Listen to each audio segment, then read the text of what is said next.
has their seats, so I will suggest that we shall get started. Good evening, everybody. My name is Alan Duffy, and I'm very pleased to be the president of the Simcoe District Chamber of Commerce, and pleased to welcome you here this evening, and thank you for coming out in this monsoon tonight. It's very wet, and making it through to join us here tonight. At the Simcoe District Chamber of Commerce, we believe in the importance of the democratic process, and hosting nights like tonight is a vital part of that. We also believe in the importance of maintaining a balanced and stable working relationship with multiple different levels of government, and that includes our federal member of parliament as well. So again, we appreciate that all of the candidates for Alderman Norfolk, almost all bar one I believe, are here this evening. There are a few other debates which we'll tell you about later that are taking place this week. Again, we value your time and we value each of the candidates' time, and thank them for joining us this evening.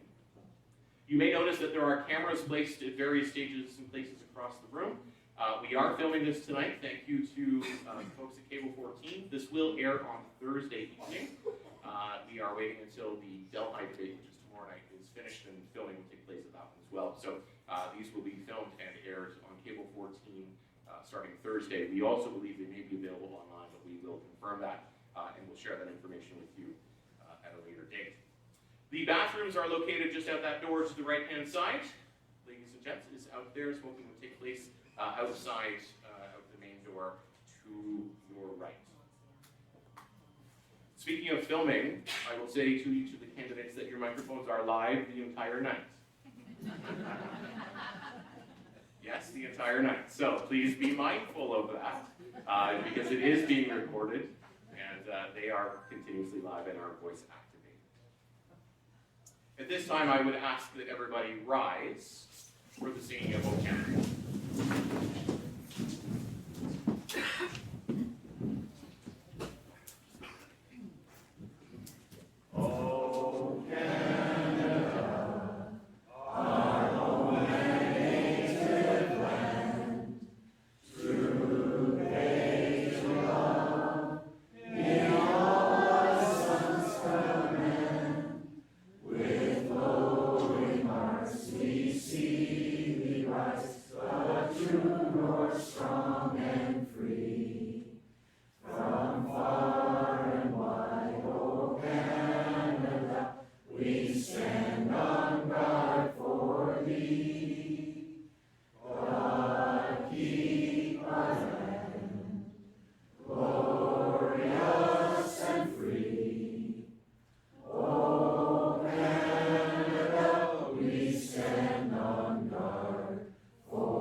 It is now my pleasure to introduce our moderators for tonight's debate. They are Sue Downs of the Simcoe Reformer, also the Vice President of the Simcoe District Chamber of Commerce, and Matt LeBlanc, who is the morning news announcer on 90.9 MyFM and Oldies 99.7. I would welcome them to the podium now.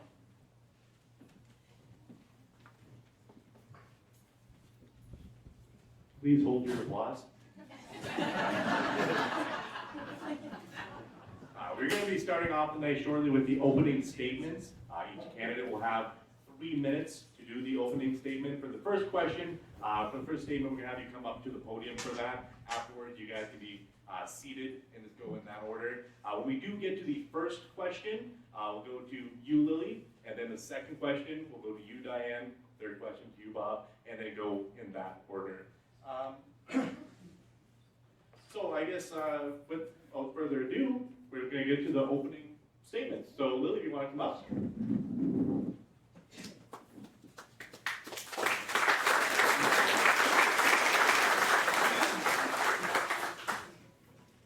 evening. My name is Lily Eggink, and I am representing the Christian Heritage Party of Canada. Thank you for inviting me.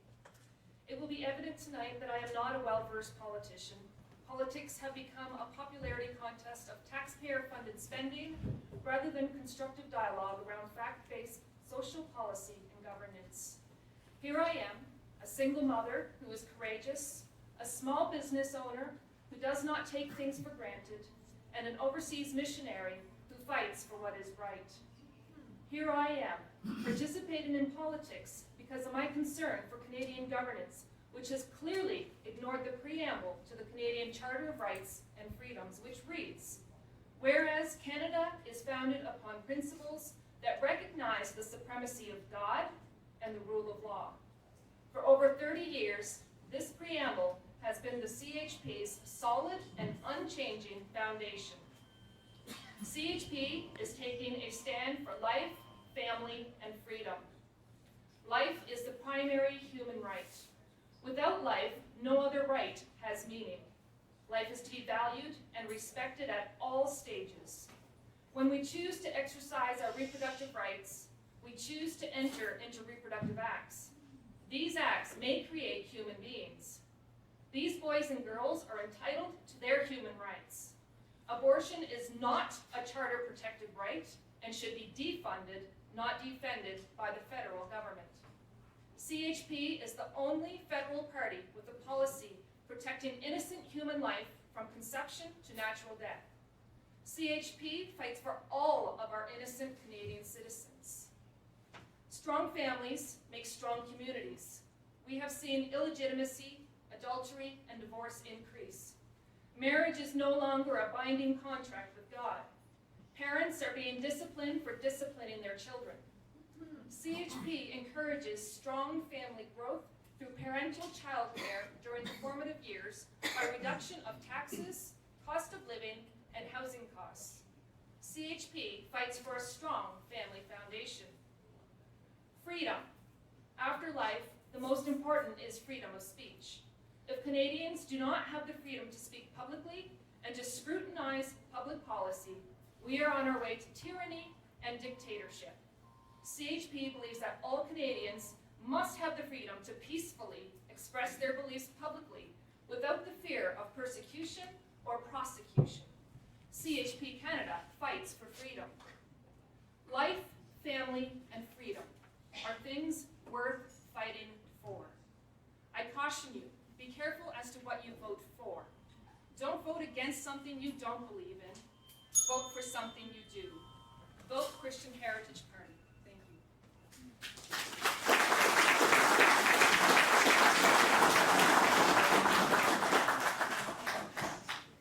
And as Diane's coming up, one thing that I did mention, I should have 15 seconds left, you'll hear that bell, Diane, and then when you get over the time, you'll hear more.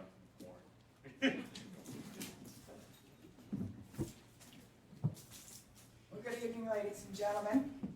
My name is Diane Finley, and I want to thank the Simcoe Chamber of Commerce for hosting this evening. Thanks to all of you for coming out, and thanks to all of the candidates who are presenting themselves in this election. It's a big job, it's an important one, and your dedication is truly to be commended. And I have to thank the citizens of Haldeman, Norfolk, for having given me the tremendous privilege of representing them in Parliament, again for the last 4 years. Rest assured that I have given my utmost to honor that trust. So now for the fun stuff. Has anybody here looked at their gas bill this month?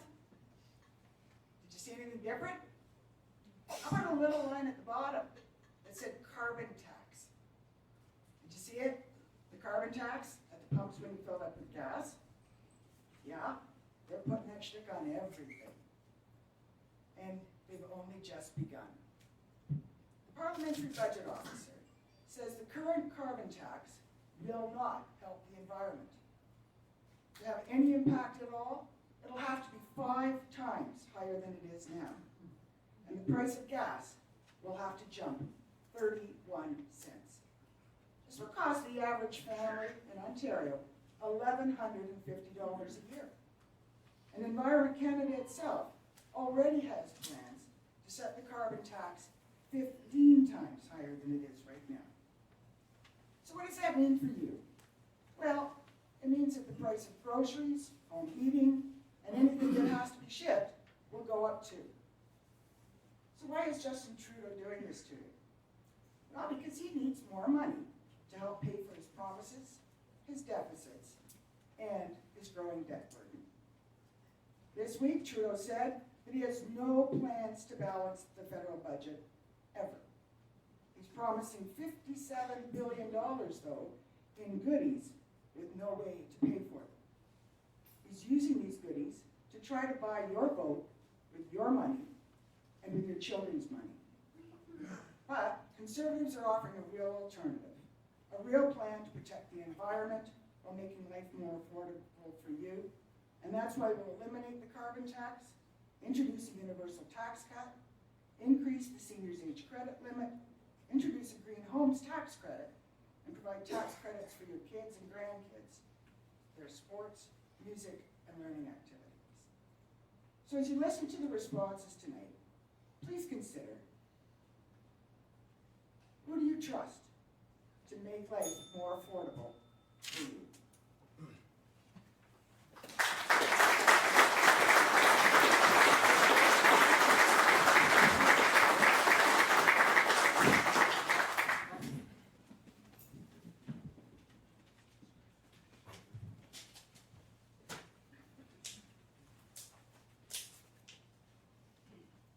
Ladies and gentlemen, good evening. Thank you to the Chamber and organizers of this event, and to the candidates who will share their respective platforms. I thought it might be useful, though, to give you a little bit of information about myself so that the voters can get to know me. I'm the middle of 5 children that my mom and dad had, and I'm the middle of from a bunch of great kids. But my dad was an Irish immigrant to Canada back in the late 40s, and yes, like Andrew Shearer, my mom too was a nurse.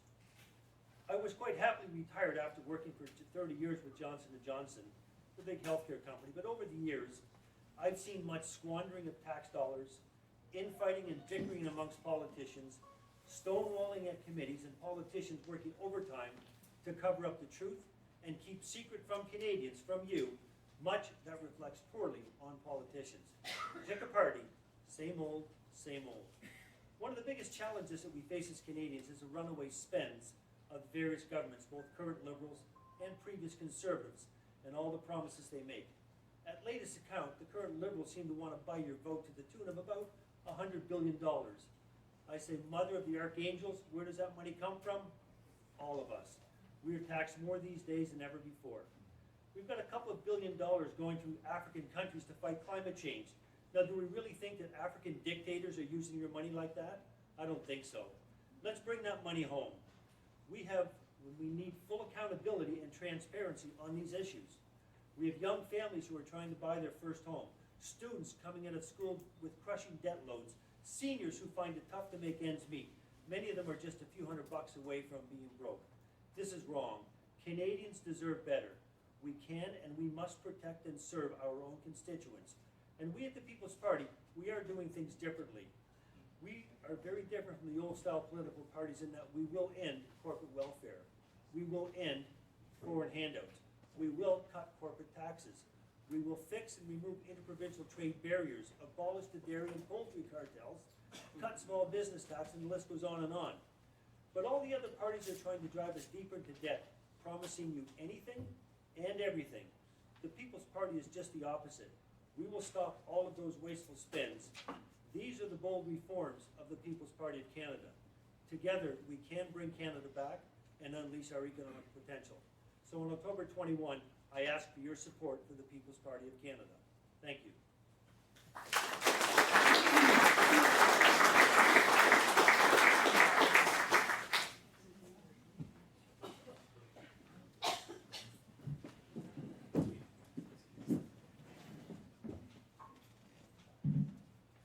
Good evening. It inspires me to see such engagement in our community for election 43. Thank you to the Chamber of Commerce and for all of the other organizers of this event. For those of you who don't know me, I'm Kim Huffman. I was raised in Haldeman and I currently live in Norfolk. My husband Larry and I have raised our 4 children in Haldeman and Norfolk. Carly, Braden, Abby, and Van have all played sports, gone to school in Haldeman and Norfolk. I am truly a homegrown candidate, and I plan to keep it that way. These are my roots, and I respect them. I've worked in social services for over 30 years. I'm a Norfolk County Councillor. I have volunteered my time for the past 25 years coaching local youth in baseball, soccer, and hockey. Along with 4 amazing women, I co-founded the grew up on a dairy farm in Springville, and he's been employed at the CGC, the Canadian Gypsum Company, for 23 years. Needless to say, I'm not just passing through. I'm running in this election because we need change, we need vision, and we need an engaged representative of Haldimand Norfolk. The time for change is now. We cannot afford another term of ineffective leadership for our communities. I respectfully ask what representation has been brought to Haldimand Norfolk in the past 15 years. We are struggling with new development, sustainable industry, we have critical water issues, and we have thousands of residents without access to high-speed internet. The list goes on. There are millions of dollars available federally for rural municipalities and for infrastructure. I live the experience of most residents of Haldimand Norfolk on a daily basis. One of the first things I will do as your elected MP is to meet with municipal councils in both Haldimand and Norfolk. I will host town hall meetings to meet with constituents. After all, I represent you. It's your voice that matters. And myself and my team will be at community events, but more importantly, we will be a part of the community. You will be able to count on us on a day-to-day basis. Going forward, I ask that you open your minds, look at the future of Haldimand Norfolk, and choose forward. Thank you.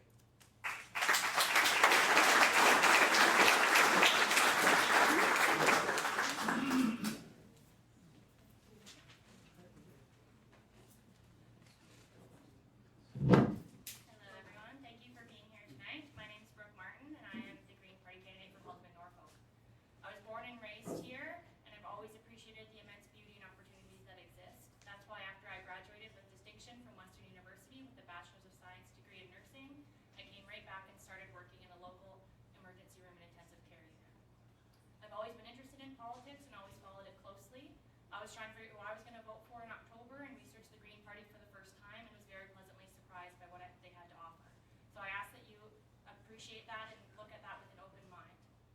We are a party, I like to call us the party of common sense. We are fiscally responsible. We want to increase investments to areas that will save us money or make us money and reduce investments to areas that are going to keep costing us more and more.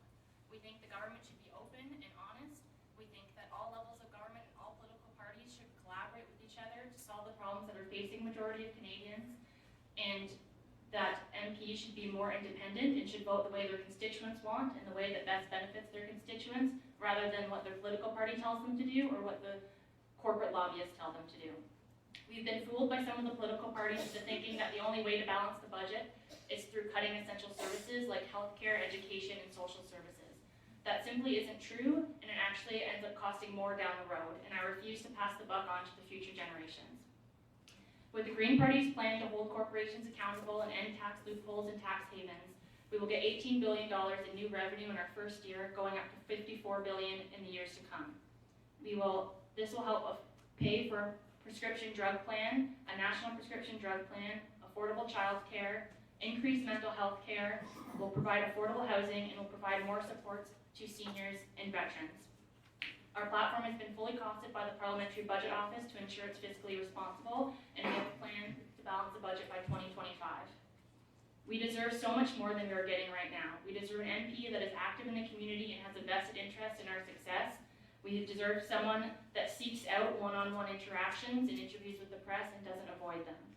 The Liberals and the Conservatives had generations to solve the problems that Canada has been facing, and they have failed. This is why the Green Party deserves to be elected.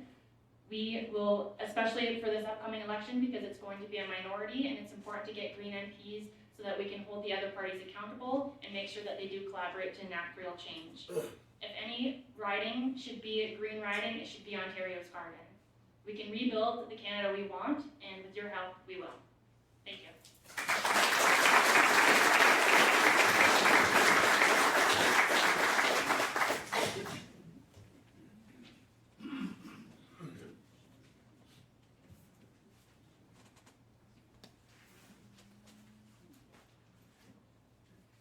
Hello, bonjour, Segel, Ane. I would like to take this opportunity to recognize the Haudenosaunee and Anishinaabe people as the traditional peoples of this territory. I acknowledge and give gratitude to the Indigenous peoples for sharing these lands with us so that we may meet tonight. I'd also like to thank everyone for coming out tonight and the Chamber for organizing this event. I would like to also take a moment to introduce myself to you. I am a secondary teacher with the Grand Erie District School Board, and I am a first-generation Canadian, born of immigrant parents who came to this country to improve their life and explore opportunities. Raised in rural Lancaster, I contributed to our family subsistence raising chickens, goats, and ducks. I was taught to work together as a family and as a community to support each other. This is an important election. People are worried about the cost of living. Housing, phone bills, and medicine all add up for families who haven't gotten a real raise in years. We're facing serious national issues like climate change and the challenge of reconciliation that both the Liberals and the Conservatives haven't done enough on. Our youth feel hopeless about the future. At the end of 4 years of Liberals in power, young people are still struggling to pay for their education and move into their first homes. There are still boil water advisories on reserves, and family farms are struggling with succession planning due to unfair tax transfers. Canadians aren't interested in cuts and mean-spirited policies. We are committed at the NDP to providing services that families need that focus on improving our health and wellness, not just adding stress and disease. New Democrats are in it for you. We're on the side of working Canadians, not big corporations and lobbyists. We know that Canadians want a more affordable life, services like universal pharmacare. That's why we're going to bring in pharmacare and dental care. That's why we're going to save families over $1,000 every year on their phone and hydro bills. That's why we're going to stop profiting off our young people's student loans and work to make sure that cost isn't a barrier for any bright student that wants to work hard. That's why we're also going to push forward with a bold plan on climate that creates over 3,000 jobs and doesn't leave any communities behind. That's what we'll fight for in Ottawa, no matter what happens in this election. A strong team of New Democrats can make all the difference for you and your family on the issues that matter. I'm asking you to send me there to fight for you. I'm ready to work for this community. With different choices, we can get better results. I am in it for you.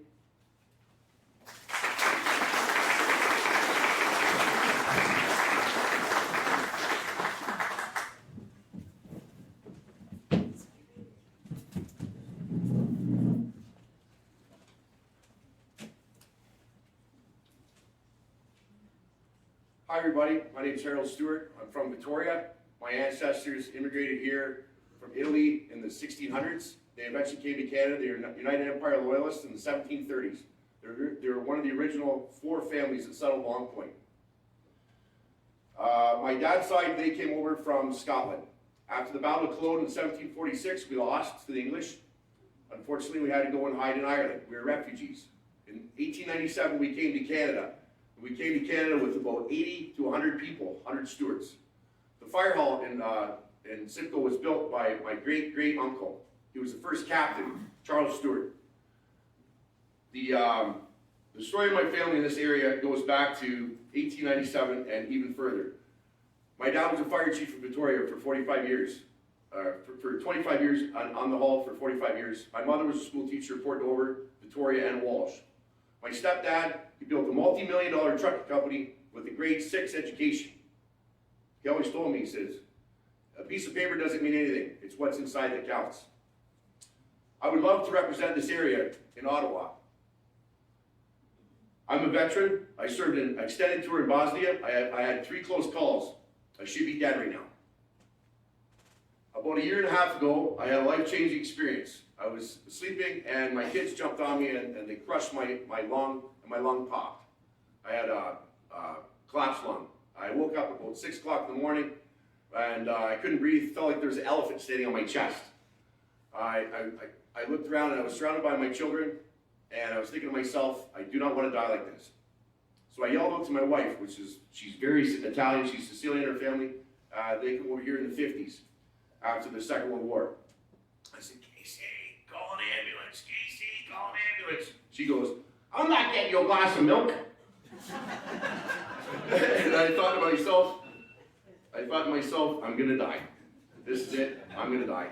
And I'm like, goodbye world, I'm gonna die. But eventually she came to my aid and we got to the hospital and thankfully for the staff at Simcoe General Hospital, I was saved. What else can I say? I went over to Schwatty's to get milk about a year ago, and my card got declined for a bag of milk, and I had $4 in my account, so I had to go home. I was rooting through the couch, and I cut my hand right here, a little scar here, and I went back and I was embarrassed. And Teresa at Schwatty, she goes, I would have given it to you until tomorrow. I says, no, it's the principal account. I said, just upsetting, you know, the price of gas. We want to reduce gas prices by cutting the luxury taxes. And just in Ontario alone, there's 46.6 cents. We want to lower gas, lower income tax, help our seniors, help First Nations with clean drinking water. And I'd love to represent this area. Thank you kindly. My name is Harold Stewart, and running for MP for Halton Norfolk.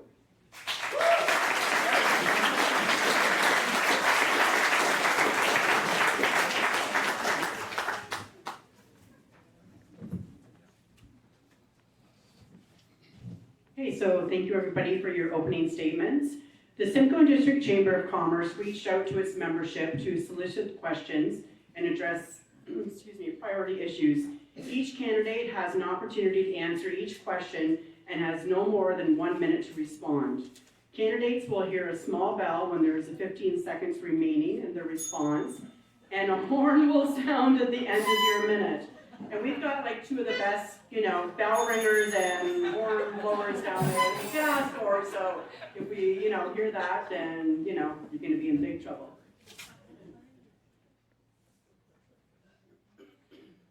All right, well, the first question is going to start off with you, Lily, and then it's going to go around this order here. The first question we're going to ask is, how will your party work to ensure that growers or manufacturers of cannabis products are good neighbors and provide a safe environment for the community and ensure that they meet regulatory requirements? And you can just don't have to come up to the podium for these questions now.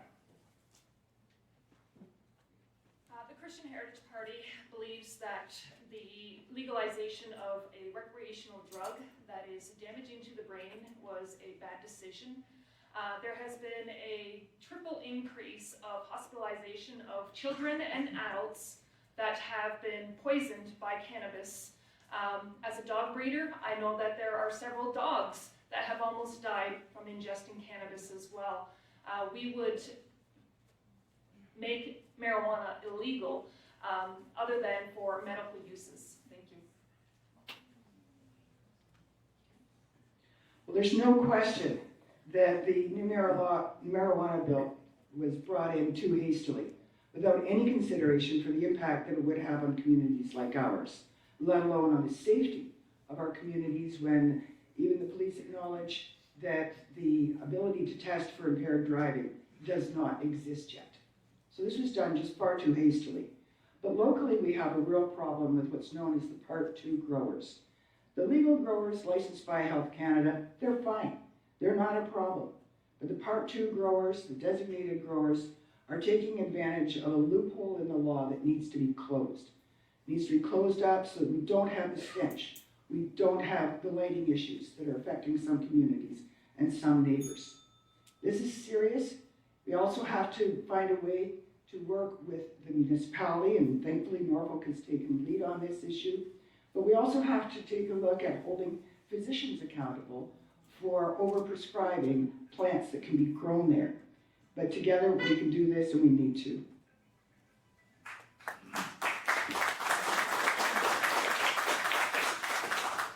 Yeah, I think that's a great question. From a legal perspective, I do agree it was brought in far too quickly, and there still continues to be a need for further consultation on the scientific side of the equation. From a commercial perspective, though, I do think it's appropriate to try to regain control of the situation itself to capitalize on the revenues that are being generated from it, and we need to clean up the black market side of the equation. From a regulatory perspective, there's always ways that we can and should be improving things, and I would agree that the municipalities, the province, and feds have to get together to ensure that the output from these places is certainly in line with environmental standards.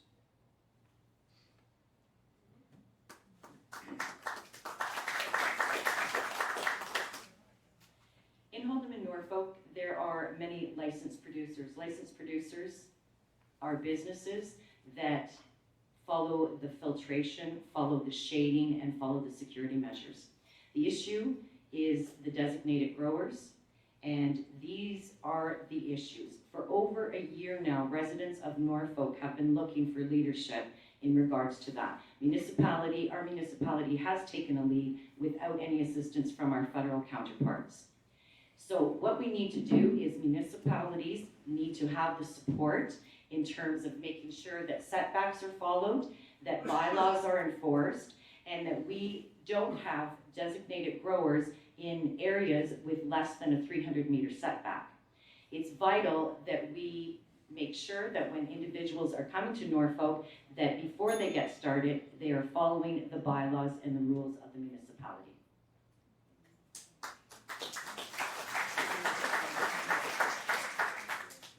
I'm in agreement that there needs to be more legislation for the designated growers. One thing that the Green Party really wants to do is increase or create a Council of Canadians that would have representatives from the federal government, the provincial government, municipalities, as well as people represented from Indigenous communities. That would allow, kind of solve some of those problems and allow open communication. We think that a lot of the problems that occur in the government is due to not having conversations and not communicating and collaborating with all levels of government. I think that we do need to work to make sure that those designated growers aren't growing too much and aren't selling to the black market, as well as ensuring that their neighbors are respected and that there are setback requirements and they aren't exposed to too much odor or lighting. Yeah, thanks.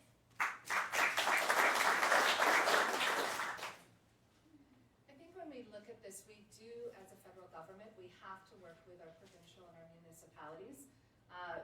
As the NDP, we are not looking to roll back the law for marijuana. In fact, what we see as an opportunity is through training. And a lot of this is, we need more training in this area. This is an area of agricultural growth that we can contribute to our community. In addition, we need to ensure through the training that every regulation is followed and that when people are beginning their operations and we have regulatory operations, that they are following all the necessary logistics and requirements. So we want to invest in our education, and then many of our youth are interested in pursuing this as a career, and we want to support that, and I think that's a training opportunity going forward.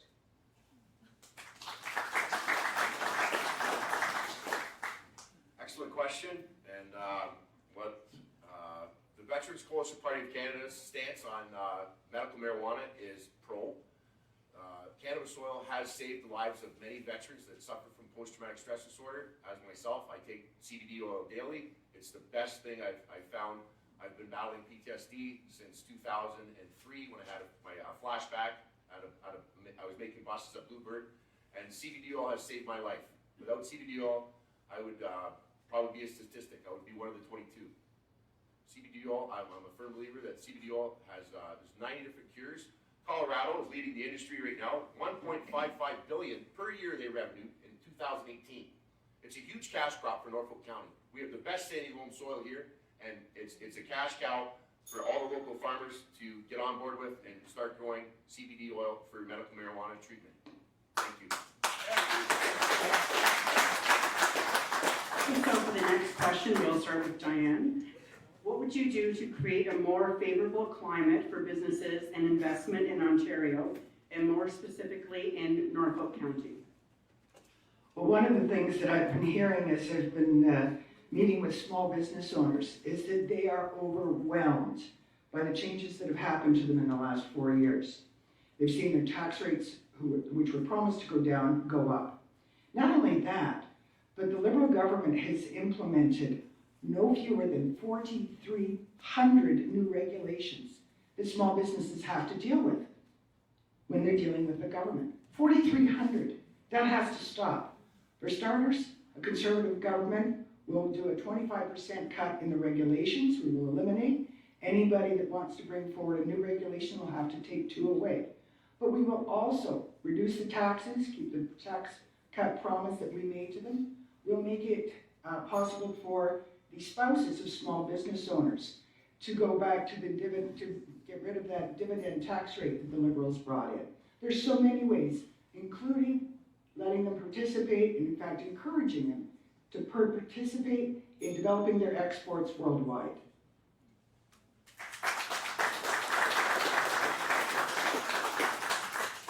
I think that's a great question, and from the People's Party perspective, one of the underlying principles is to ensure that we remove a lot of the government wasteful spends. Wasteful spend here in Canada, wasteful spend internationally. But more importantly, we will eliminate significant forms of taxation such as abolish the capital gains, cut corporate tax, cut small business tax. And by doing these sorts of things, it will allow instantaneously for these businesses to reinvest into their own people, into their own businesses, and expand and grow. So I think by removing the taxation program, will certainly allow these businesses to grow, putting money back into our own area. So how will it affect Halton and Norfolk? The same way as everywhere else in the rest of the country, by putting more money right back into the pockets of the business owners.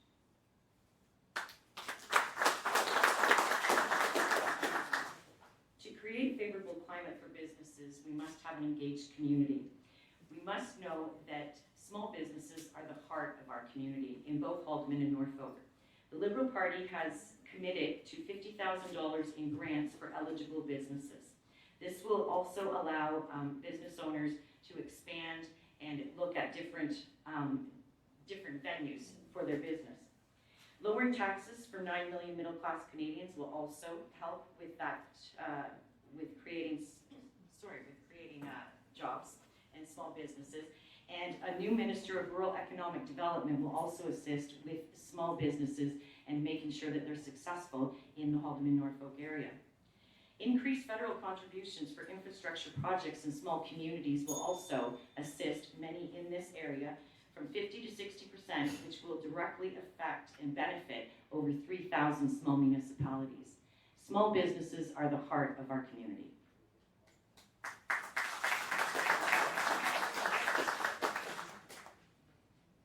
One thing that the Green Party really wants to do is capitalize on the huge business opportunity of a post-fossil fuel economy. One thing that would be great for Ontario is electric car manufacturing, as well as we could be leaders in green technology and manufacturing.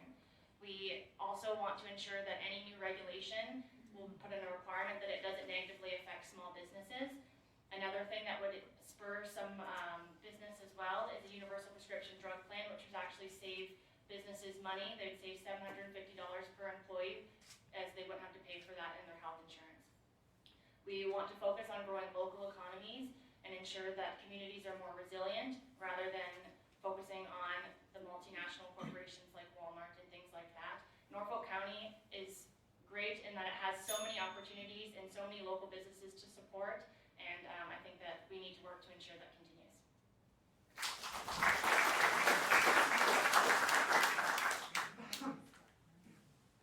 So I was very fortunate that my parents always had small businesses. Their last one was a travel agency. So I really do understand the needs of small businesses and the high costs, having worked alongside them for so long.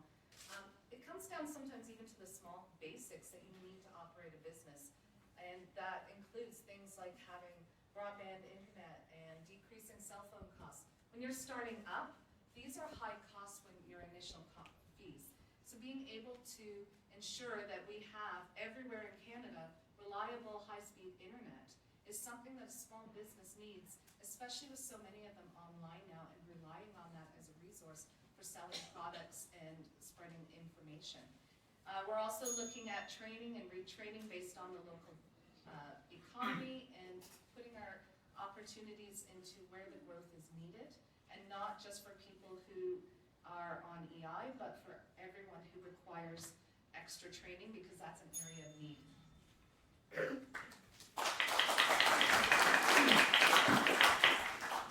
Thank you for the question, great question. As your MP for Halton Norfolk, with the Veterans Coalition Party of Canada, we will lower all business taxes by reducing the actual tax itself. I was talking to a lot of business owners. One particular, this gentleman in Port Dover, he sells hot dogs and he also sells perch. And they're a well-known family name, I'm not gonna mention who, but he was my basketball coach in high school in Port Dover. And I asked him, I said, how can I help you as a business owner? He said, well, Stewie, he goes, you get the business tax under 16% and you have my full support. Veterans Coalition Party of Canada wants to lower income tax, business tax, and corporate tax. By putting more money in people's pockets, it will generate more revenue within the small communities that we live in. Thank you kindly.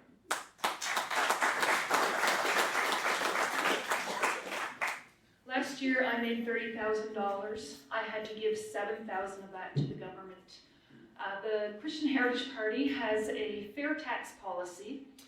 We will do away with income tax, business tax, inheritance tax, death tax, and lottery tax. The fair tax would be taxes on money you spend, not on money you make, which would encourage people to save and to invest and to stop spending unnecessarily. The tax would not be on used items, it would only be on new items. So for instance, you're about to buy a house. You would pay tax on the house, but the builder would not pay tax on his lumber. The lumber store would not pay tax on that lumber. The place where they got the wood would not pay tax on that, and the sawmill would not pay tax on the wood, because those are all, you know, making a product for someone else. It would only be taxed on the end product, which would greatly reduce housing and also other expenses as we pay tax upon tax upon tax. Thank you.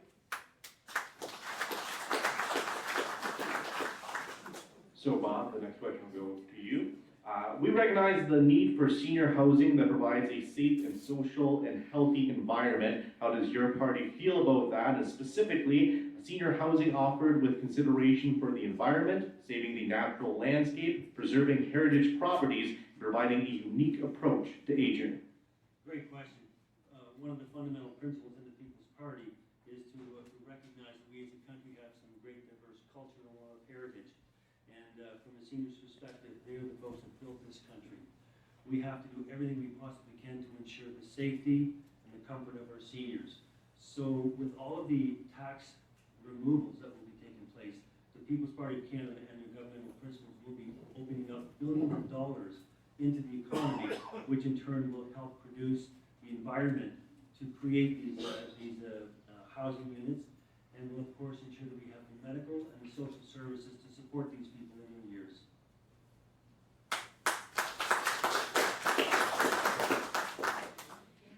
Housing and seniors, we're in a crisis here in Haldimand and Norfolk. I totally support the fact that individuals who are seniors have the right to decent housing, and they have the opportunity for choice.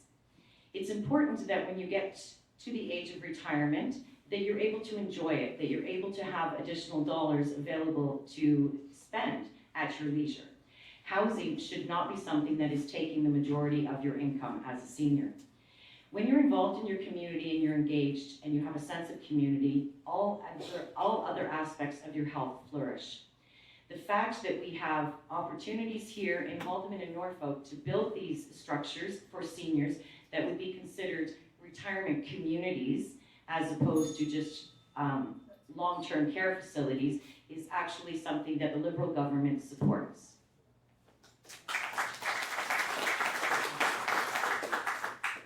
The Green Party would like to provide funding to nonprofits that are working to build or restore energy-efficient housing for seniors. We also want to create housing retrofits to decrease energy demand, which would save money on energy costs. We also want to look at matching seniors with younger people so that they can help provide support, and it helps give the younger people more affordable housing as well. We want to work with communities to help them reduce urban sprawl and make communities more walkable, which will also help seniors become more part of the community and feel less isolated. We will restore tax incentives for building rental and affordable housing as well, and ensure that there's transit as well to make sure that seniors are able to go to local communities. Thanks.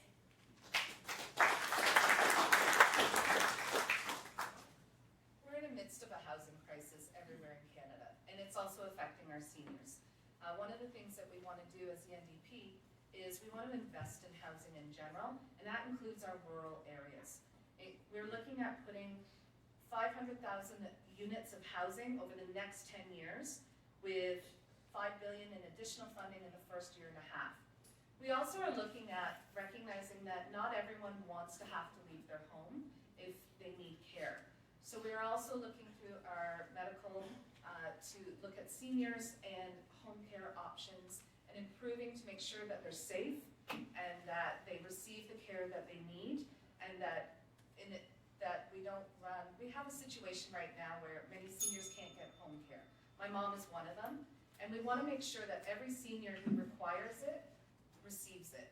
And that's one of the things that, for those who don't want to leave their home, but need that help, that is a way that we can address that.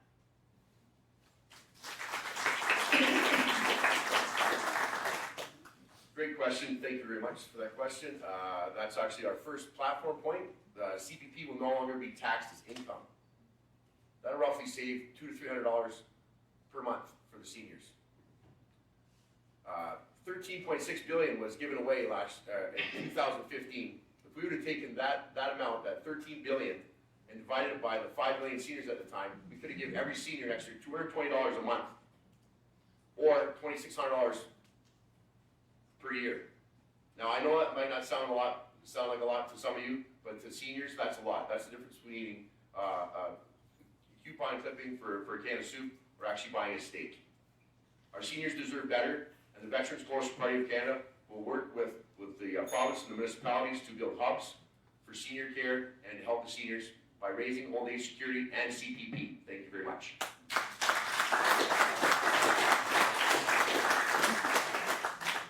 Owning a home is a priority for most Canadians, not just the seniors. To many, this goal is impossible due to the cost of housing. Often both parents need to work to afford a home. This causes increased stress and transportation costs, reduced quality family time, and increased outside influence on child development. Broken homes add to the demand for housing, as one family now requires 2 homes. Homelessness is not the same as houselessness. In many places, there are unused homes. In the Jarvis area alone, there are over 20 houses that are standing empty. Real estate speculation, foreign investment in Canadian properties, red tape, delays, short-sighted zoning, restrictions, and taxes have caused housing prices to rise for everyone. CHP would reduce foreign ownership of Canadian properties and would introduce a new fair tax system to lower housing and living costs. We would take steps to strengthen families and to ensure that people who wish to remain in their home are able to do so.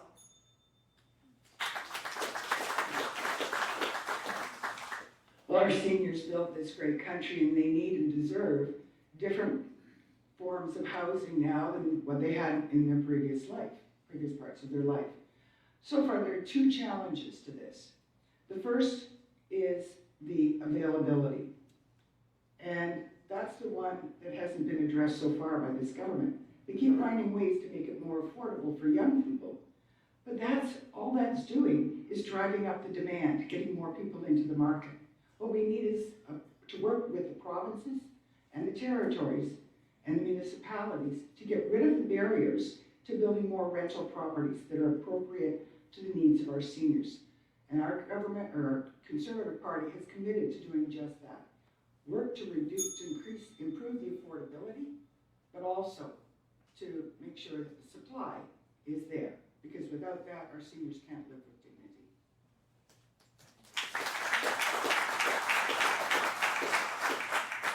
So the next question, we'll start with Kim Huffman. How would your party address the ongoing infrastructure concerns in rural communities? As an example, addressing concerns around high-speed internet, shovel-ready investment attraction, wastewater, and the hub. Thank you. There's a lot of issues to cover in one spot there, and we only have a minute. First off, the Liberal government commits to enhancing high-speed internet in rural communities. Recently, you're aware that in Haldimand and Norfolk, there have been the beginnings of some high-speed internet through the SWIFT grant.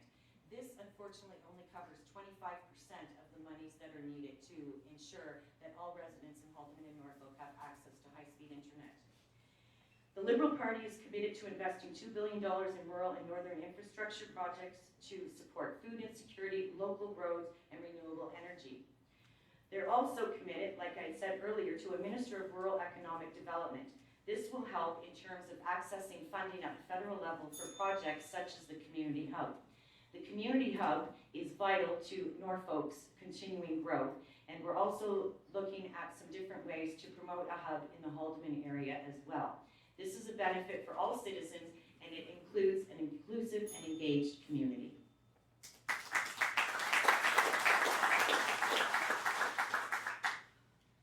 All of these issues receive about 10% of the funding from taxes, and that simply is not enough. The federal and provincial government keeps loading more and more on municipalities, and they simply cannot afford to keep offering the same services while expanding into new infrastructure. The Green Party will increase funding to municipalities to make sure that the funding is not at the whim of the Premier. We will make internet an essential service, and we will ensure that all rural and remote Canadians have access to affordable, reliable internet, because that is so essential to ensure that people are able to be part of the digital economy and are able to be connected with people around the world.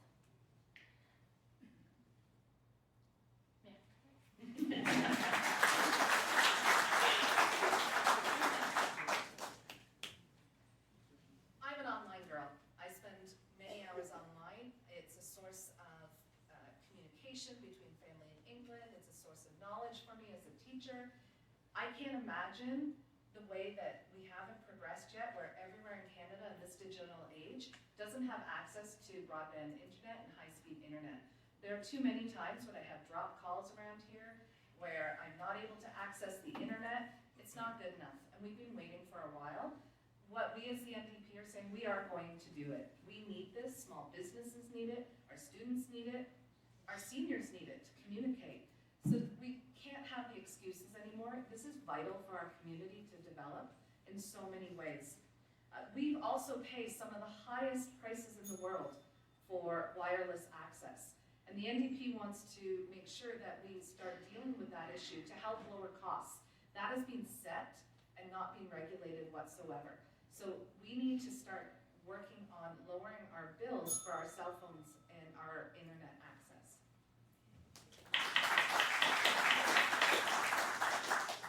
Thank you for the question. That's another great question. That's on our platform also. In 2018, $302 billion was taken out of your CPP fund and given to other countries. We will not do that. The Veterans Coalition Party of Canada will take anything that's from the CPP investments and keep it in Canada. We want to build rehabilitation centers for opioid-addicted members of our society in each little community. 150-bed facilities. We'd like to build one just outside of town. Move the clinics for the methadone outside of town to clean up the downtown a little bit. And it's just not a Simcoe problem. It's not all of the Norfolk problem. It's a coast-to-coast problem with the opioid crisis right now. We'd also like to build hubs in the communities for seniors. Thank you very much.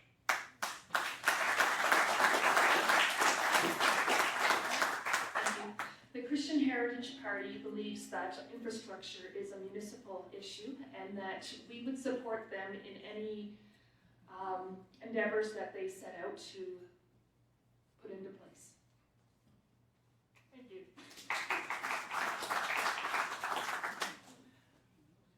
Our party has been focused on rural areas for a very long time, and a new Conservative government would have as a full minister, a minister for rural affairs, someone to deal with the internet issues, someone to make sure that rural communities and their needs were well represented at the cabinet table. Not only that, but we would have a minister responsible for infrastructure in the local regions. Right now, the person deciding who gets money in the rural areas is from Brampton. That doesn't work for us. He doesn't understand our needs.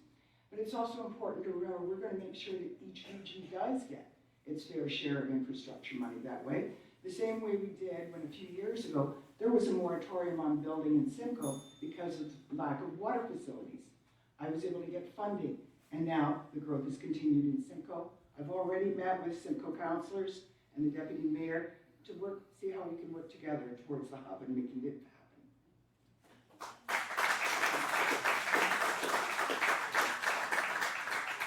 The People's Party government recognizes that infrastructure needs to be in place for shovel-ready programs. Too often and for far too long, municipalities have been left struggling well after the fact with problems that they need to try to fix up. The Liberals and Conservatives have been running the government here for 100 years. They've had 100 years to get it right. And unfortunately, we still have these problems with continued growth and expansion, and the services are just not there. The People's Party government will ensure that collaboration and consensus will be built in supporting the municipalities and the provinces to make sure that we have what we need with these communities for growth.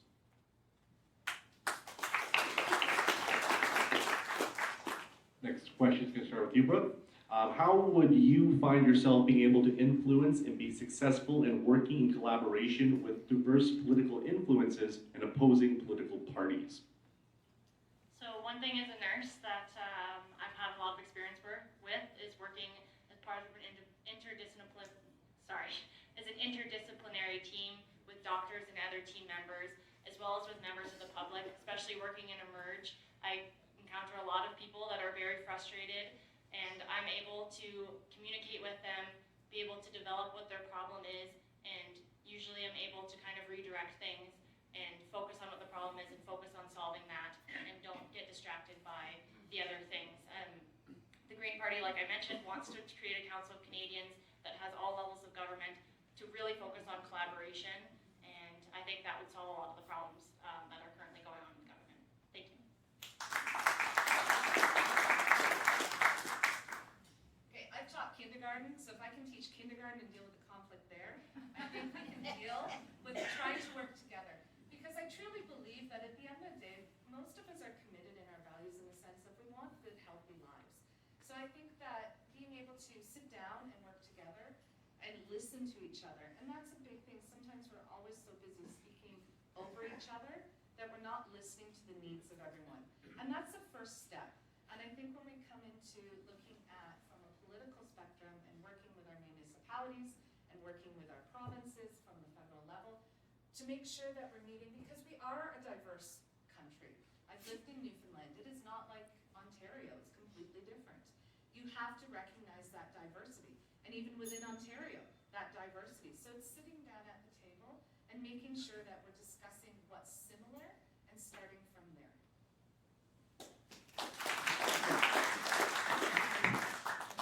Thanks for the question. That's a great question. Very simple. As a veteran, I've lived in places that would haunt your dreams. We worked with Serbians, Croatians, and Muslims in Bosnia, most of which were translators that they would translate when we did our humanitarian aid over there. I received 15 gate cards one day for signing for extra box lunches because I kept an old lady alive. She was a returning refugee. She was living in a shelled out house in Gamache and Emily Southwest. She had arthritis in her hands so bad, we called her Big Hands. She had big knuckles. And if I can work overseas with people that want to kill me, I'm pretty sure I can handle it in Ottawa. Thank you kindly.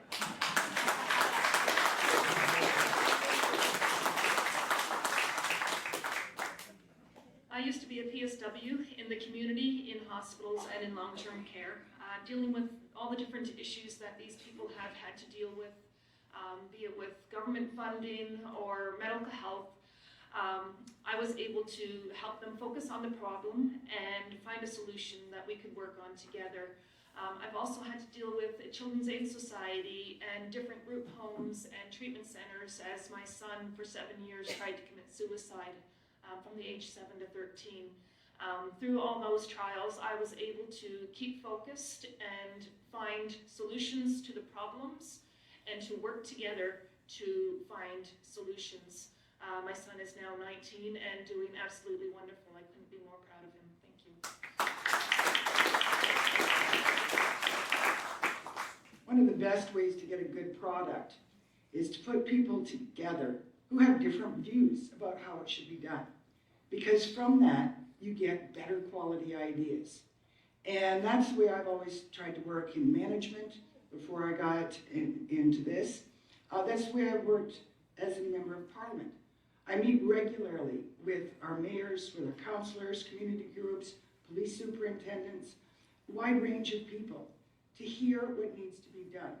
I've been able to work across parties and even different parties in different provinces and territories to develop new programs like the Universal Child Care Benefit a few years ago. That was brand new. That was a struggle because not everybody agreed that it should be done, but was able to do it. And I'd like to have the chance to go forward, continue to do that collaborative role and work the way, take advantage of all the different kinds of perspectives that we have here tonight.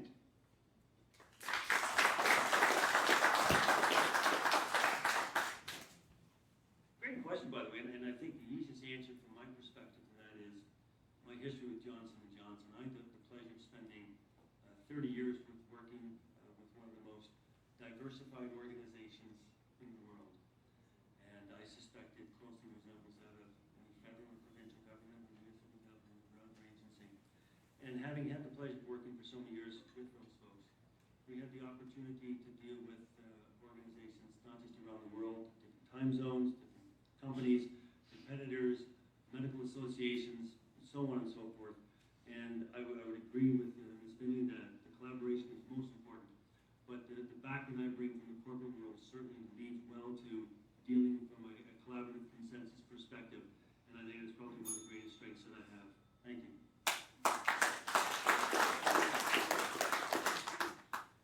As someone who's been working in social services for over 30 years, someone who's a mother of 4, and someone who's currently a municipal councillor, I understand the importance of working together with people and people who have different ideas.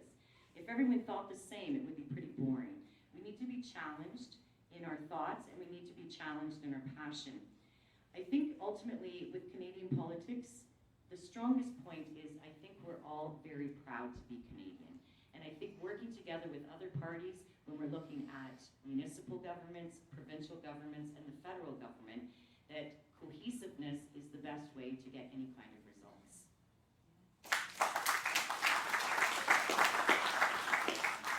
So for this question, we'll start with Adrian. The Ontario Chamber of Commerce is urging the government to focus on balancing continued investments in economic development while putting the province's finances on steady footing. What specific steps will you take to eliminate the deficit and pay down the debt while protecting core services that Ontarians value? So one of the things we want to do federally is institute a wealth tax. And what this would do would be a way to, this would be a tax that is a 1% tax only on those with assets and earnings of 20 million or more.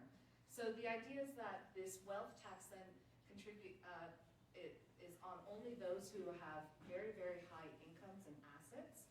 This then would be used to help us with the debt and help pay for the services like universal pharmacare. The other thing we'd like to do is roll back the corporate cuts that were made for taxes on corporate cuts. So they were rolled back by 3%. And so our focus would be on making sure that the corporations and not the everyday person is paying through their taxes. And so that was back in 2010, I believe. So we're looking at bringing it up. I mean, inflation's gone up. So we're looking at taxing the corporations rather than the everyday person.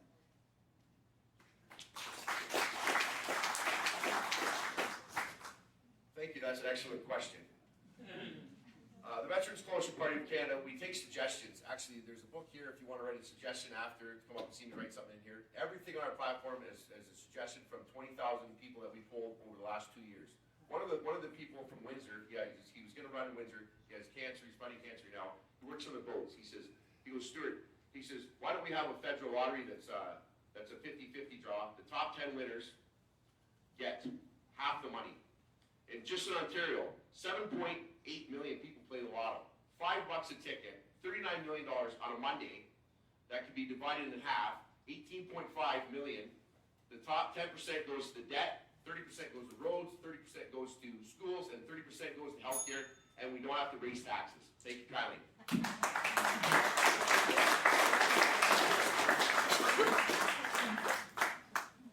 So I've already mentioned that we would introduce the fair tax. Currently, taxes punish those who work hard. The more you work, the more you pay. This makes people not want to work so much. The national sales tax is based on what you earn, not on what you spend. The fair tax would be based on what you spend, not on what you earn. So the less you spend, the more you would be able to save. You would have the power to decide how many taxes you are going to pay. This tax is also good for consumption. People would be more likely to buy a used product than a new product because they wouldn't be paying taxes on used. There would be less cars going to the wreckers 5 years before their due date. There would be more used couches and stoves purchased rather than being thrown into the landfills. Thank you.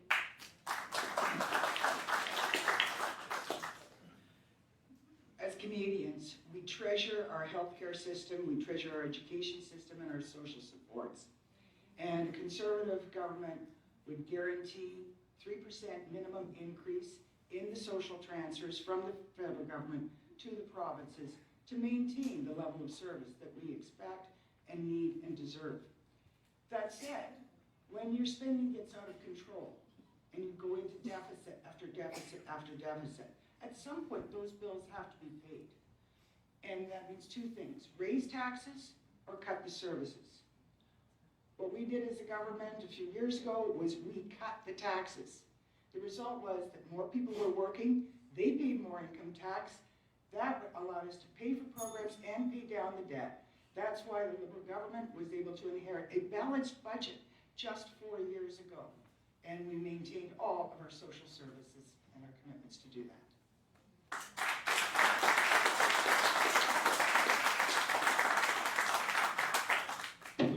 With the essence of the question around fiscal responsibility, bringing down debt, so on and so forth, it is the platform of the People's Party of Canada to ensure that none of these services will ever be cut. And what will certainly happen is the following. We have a firm commitment and obligation to cut corporate welfare, cut corporate taxes, cut small business taxes, cut wasteful overseas spending, and the list goes on and on. We're not cutting services at all. We're taking wasteful spend away and putting it back into the Canadian economy. And as such, that will help bring down the debt and make sure we have the money here in Canada to spend for Canadians.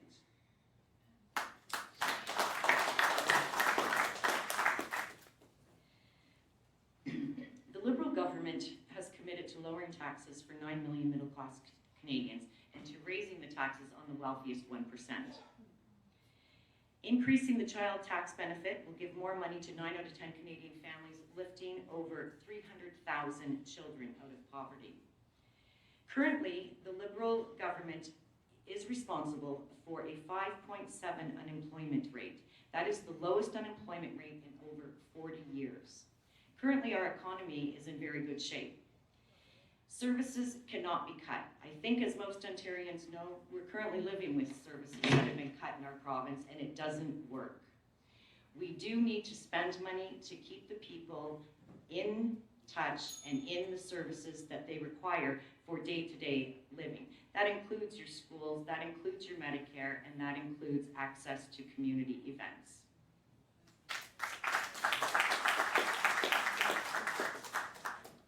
As I mentioned before, the Green Party plans on balancing the budget by 2025. We also want to implement upstream policy solutions, which basically just means solving problems before they fully develop. And it has been proven time and time again that $1 spent in prevention saves $2 in downstream costs. So that would help balance the budget, help ensure that we don't have to cut any services. Another thing we would want to do is hold corporations accountable. Right now, we're allowing corporations to poison our air, water, and soil, and they're leaving the taxpayers on the line to clean up that mess, and that's not fair.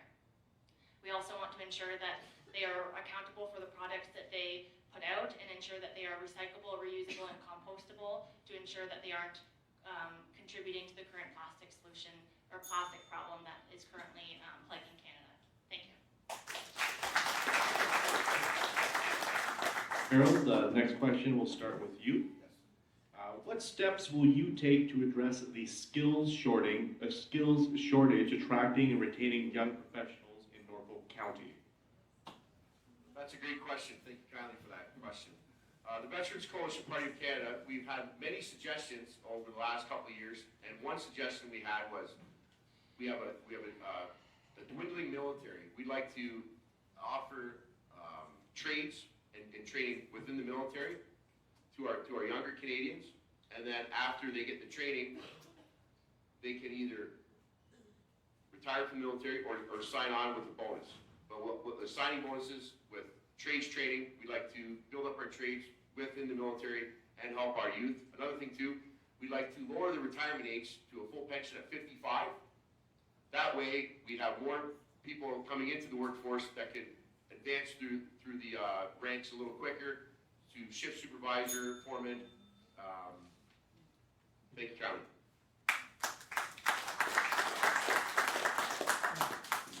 Thank you. My son is a welder. He doesn't make as much as he deserves, that's for sure. People are meant to work. They are meant to work by the sweat of their brow and the work of their hand. That's the way God ordained man to be. Work is not a bad thing. Work and the ability to create, to produce, to contribute are a great blessing. The Bible also says that he who does not work shall not eat. Unfortunately, there are a lot of people who try to avoid work by living lives on welfare or trying just to avoid work altogether. The government will need to address this by ensuring that the people who are on welfare deserve to be on welfare. And those who are not need to go out and find jobs in the trades and in other employment. Thank you.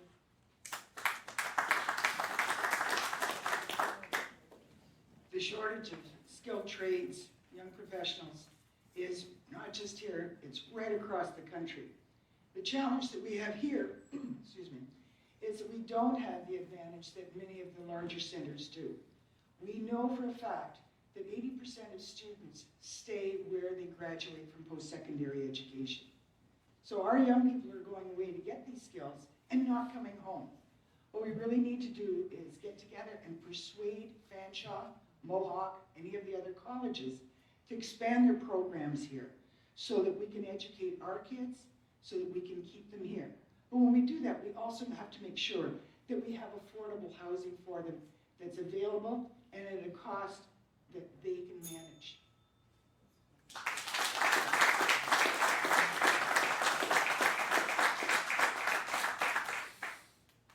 There's been a couple of types of governments over the last 100 years that basically run this country, and they've kind of had 100 years to get this stuff right.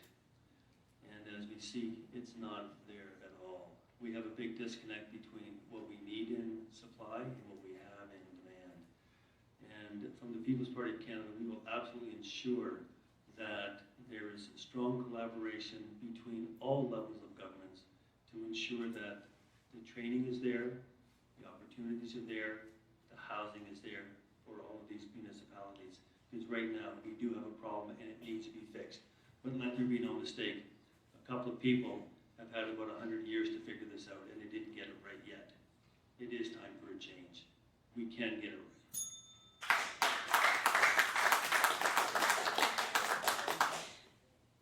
Fanshawe College as a full-blown campus is something that we need here in Haldimand, Norfolk. But we need to have the infrastructure here to encourage that development for Fanshawe College. We need something like a hub to provide the amenities for the students who would be here. We also need to provide a residence for those students, as we do have a 2% rental rate here in Norfolk County, a 0% rental rate in Haldimand. So we do need to provide those opportunities for the individuals to live in the community that they're attending school. It's also very important to note that I think there's been a stigma to individuals being in the trades over the last number of years. It's that you had to go to university or you had to take a certain course in college, and that's something that if you were in the trades, it was beneath most people. The trades are vital to the ongoing success of all communities in Canada. We have to have trades. I would like to see an incentive to businesses in local areas for apprenticeships, because apprenticeships are the struggle that most individuals have getting through on their designation.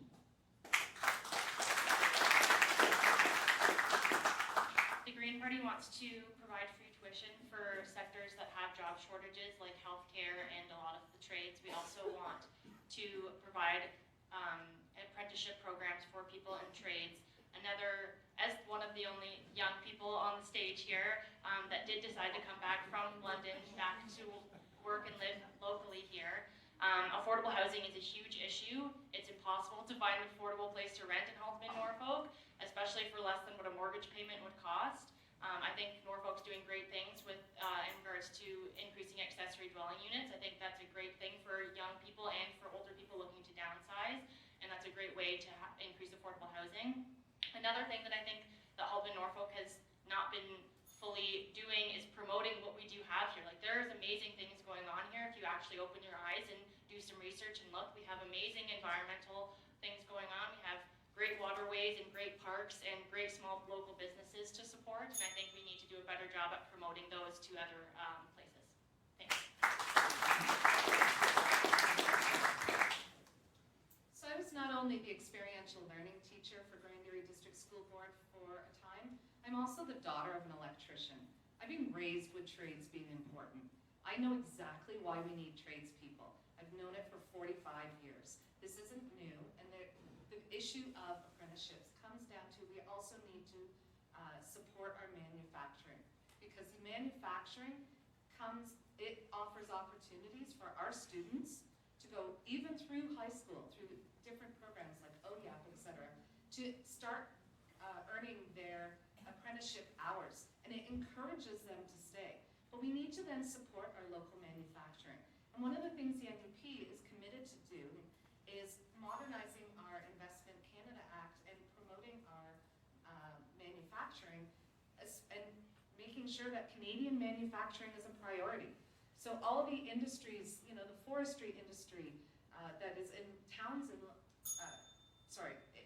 Lumber, our forestry industry, who they take on our students so that they can move right into an apprenticeship as fast as possible. So we have to support them. So we're going to start, I'll go back to Lily. One of the hot topics in this election is the environment. Can you give us a brief synopsis of your party's plan for the environment and your own position on the issue?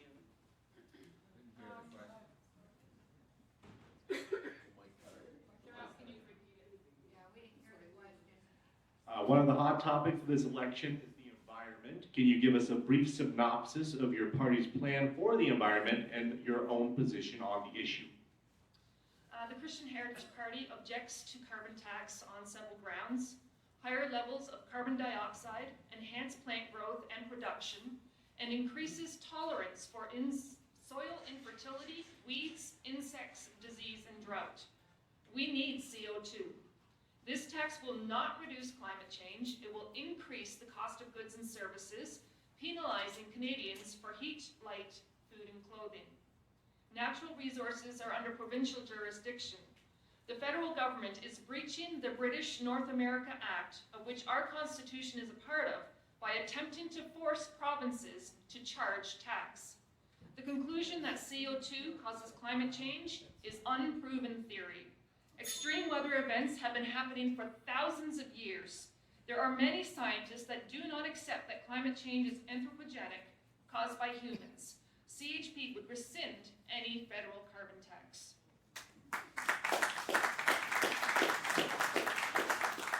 The Conservative Party too would axe the tax. That's one of the very first things we would do, because it's going to cost you money, but it's not going to help the environment at all. What we would do is replace the tax with technology. There are a lot of Canadian companies, some even locally, who have developed brilliant ideas that would, if we could export them, make a worldwide impact on the environment. Simple example, there's a company with a technology that if it applied it here in Canada to coal producing electricity that's produced by coal would have minimal impact. But if we sent that to just 10% of the Chinese coal-fired plants, 100 megatons of emissions would be saved. That's half of Canada's output. But we would also harmonize recycling standards across provinces, eliminate excessive packaging, and reinstate our wetland and watershed fisheries supports that were cut by this government.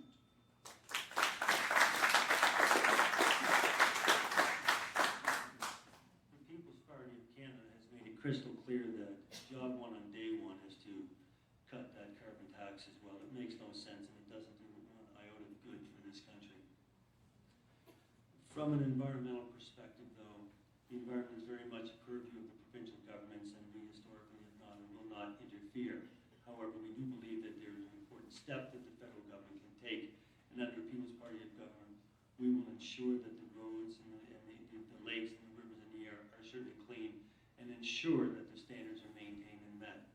But at the end of the day, from a climate perspective, the climate has been changing for millions of years and will continue to change. And from that perspective, we will just make sure that we will do everything we possibly can to support the industries that make sure that they don't damage the environment.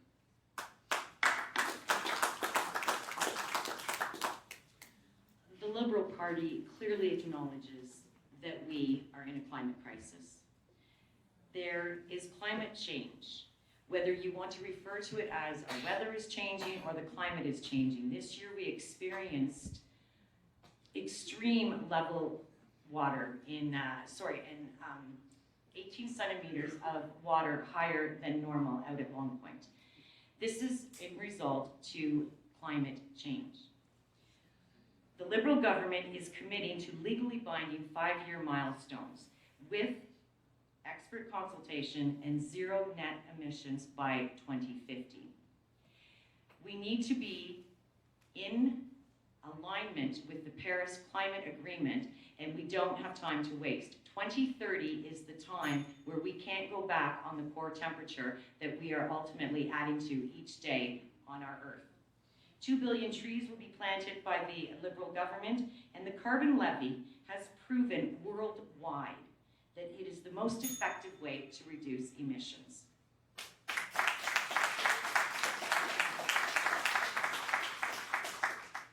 I think that regardless if you believe in climate change or not, there's a lot of common ground in that the majority of Canadians believe that we need to protect our environment, that we need to reduce deforestation, that we need to stop this plastic crisis that's been going on, and that we need to stop corporations from poisoning our air, water, and soil.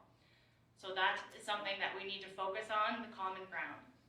The Green Party also wants to change the Charter of Rights and Freedoms to ensure that Canadians have right to safe drinking water and breathable air. We also want to implement electric rail service, high-speed electric rail, which almost every other developed country has. Japan has had it implemented since 1964, and Bombardier, a Canadian company, actually has it implemented throughout the world, but Canada is yet to have a high-speed electric rail service. It will decrease traffic congestion, it would decrease accidents, and it would decrease pollution. Thank you.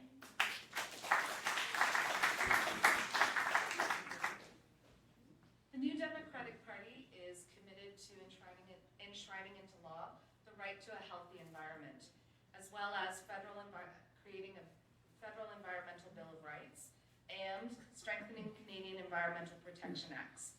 We are also looking at banning single-use plastic across Canada and making sure that companies are held responsible for their waste product and the pollutants that they create in our environment. We want to also improve waste management and recycling programs, especially in rural and northern communities. It is often very difficult for municipalities to create effective recycling programs. We want to work with the municipalities to improve that, and that would be a way to work together and focus on allowing citizens, everyone, to have an impact in making better choices with their recycling. We vow to protect 30% of our land and freshwater and ocean by 2030, and we do have a national approach to tree planting.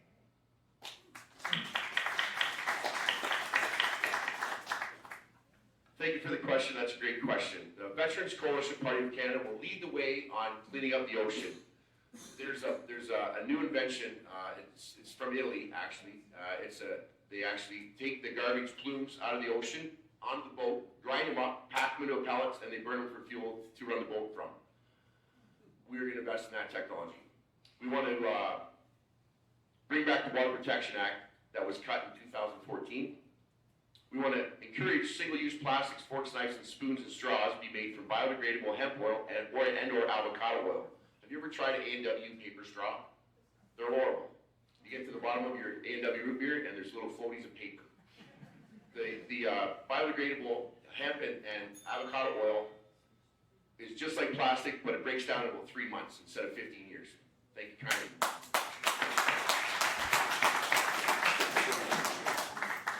So the next question is going to be for Diane. A lot of numbers have been tossed around tonight. If you could pick one key priority of your platform, can you give us specifics? Give us specifics on how it will be paid for and what measures you will take to pay for it. Well, for the Conservative Party, the key issue in this election is affordability. Affordability of all Canadians to afford to have housing, safe housing, to be able to go to work and be able to afford to do that, for our businesses to be viable and competitive internationally, because that's where the competition is these days. To do that, we want to lower taxes because we found in the past that when we lower taxes, whether it's for families or businesses, people have more money to spend, and they spend it. And they spend it on businesses that then have to grow and hire more people and spend more money. And all of those extra people working pay more taxes, and that actually pays down debt. It also makes it possible for us to afford our social programs. In the last election, it was promised that middle-income taxes would be cut by the Liberals. The facts are, ladies and gentlemen, for the middle class, the average family is paying $800 a year more now than they were. We want to change that.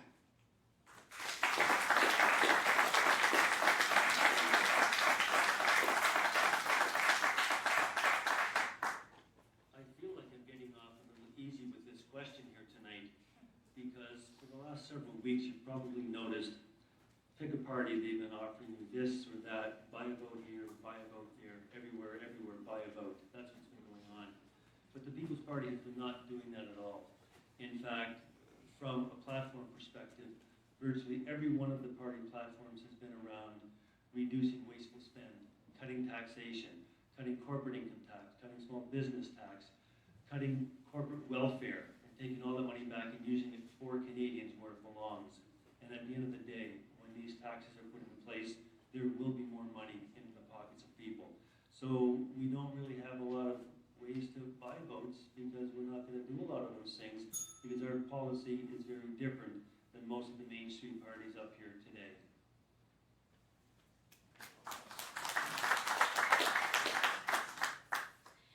If I was to pick one item out of the platform and one item in terms of my own personal perspective, it would be housing.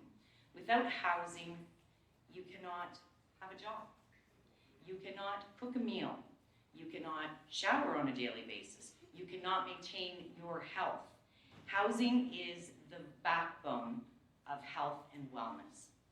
What I would look at doing is working collaboratively with municipalities. There's an opportunity for municipalities to offer what they call an inclusivity clause on new development.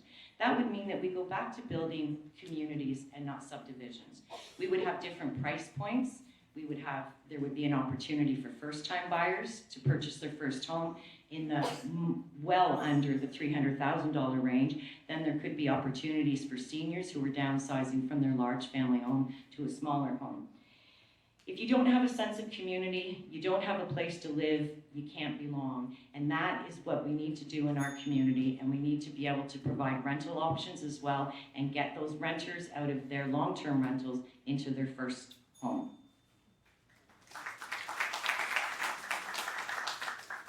One of the big platform points for the Green Party that actually wouldn't cost anything and would actually probably save money is increasing accountability of the government.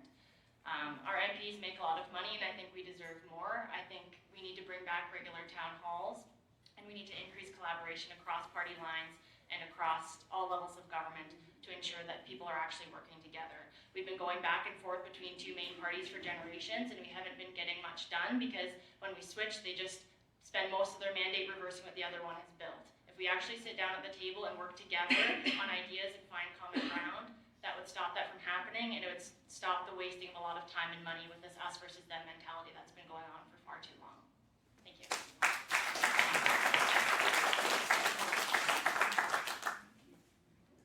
So when you think of NDP, you got to think of Tommy Douglas. And when you think of Tommy Douglas, he is the father of our Medicare.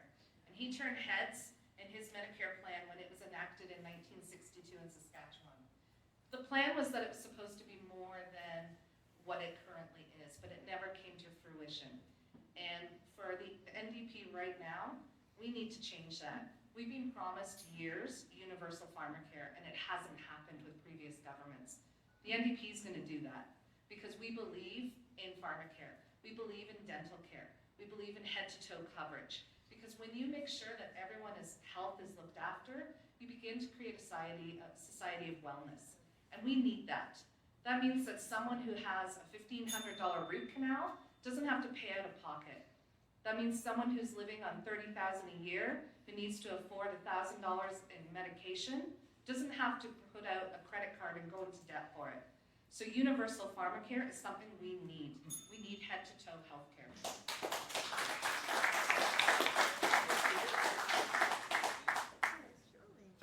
great question. The Veterans Coalition Party of Canada built our platform on suggestions from you, the Joe public. Number 25 on our platform points is all suggestions for new platform points are welcome. We want we don't want to force an agenda down on anyone. We want your advice. We work for you. Another thing, number 13 on our platform points pamphlet is 20% pay cut for all politicians. That's approximately $35,000 to $40,000. A savings of, I have it written down. It's like $13 million a year. It's a lot. But anyway, we want a 20% pay cut for all politicians and reduce the operating budgets. And we also want to reduce the expense accounts of the politicians also. Thank you, Connie.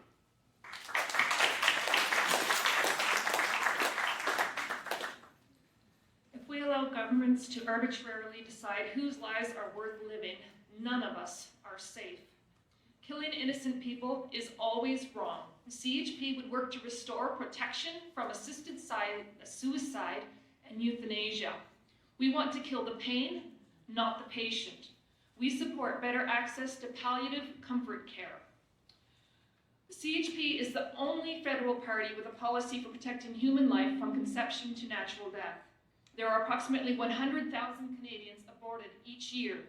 Abortion is the deliberate taking of innocent human life. It is not a charter-protected right. Canada has no law on abortion. 60% of abortions are coerced, not free choice. We would make it a criminal offense for people to coerce a woman to abort. We would also release accurate information about the risks of abortion, such as breast cancer, sterilization, miscarriages, depression, and suicide. Currently, abortion is costing us billions of dollars. All that money would be put back into the healthcare system that we currently have. Thank you. Okay, so this is the final question, and it'll start with you, Robert. If you are the successful party, how will you promote farming in this area, and how will you ease up on the restrictions that vegetable and fruit growers face? Example, there are restrictions on pesticide use here, yet we import from Mexico where there are no restrictions. Alderman Norfolk is probably one of the garden of the province here. We have a high farming infrastructure here, and as a son of an immigrant farmer himself, we don't need regulations holding people back. What we need is an infrastructure in place to ensure that the farms have what they need, that the farmers can have the services and the staffing that they need, and that these regulations that prevent them are correct, of course, but at the same time, anything that harms them, we need to remove those things. The federal government and provincial governments need to work together to ensure that roadblocks are taken out of the way of people instead of impediments being placed in front of them to slow them down. So as the People's Party of Canada government, we will ensure that the farmers have what they need and these regulations are removed that prevent them from doing what they need to be doing.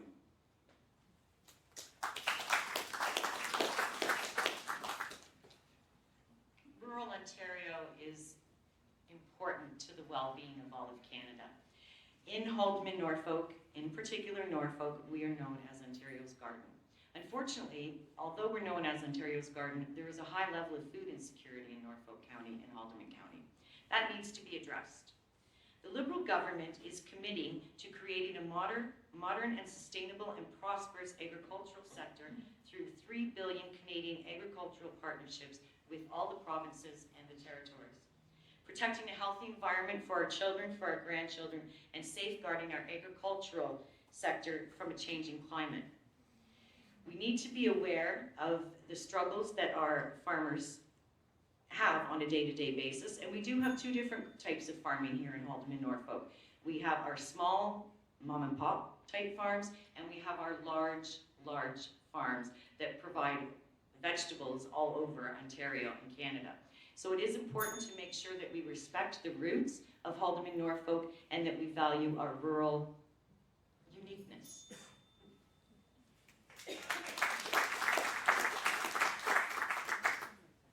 We would like like to bring 1/3 of food imports back into the Canadian economy and reduce imports from places like Mexico and other areas for foods that are able to grow in Canada.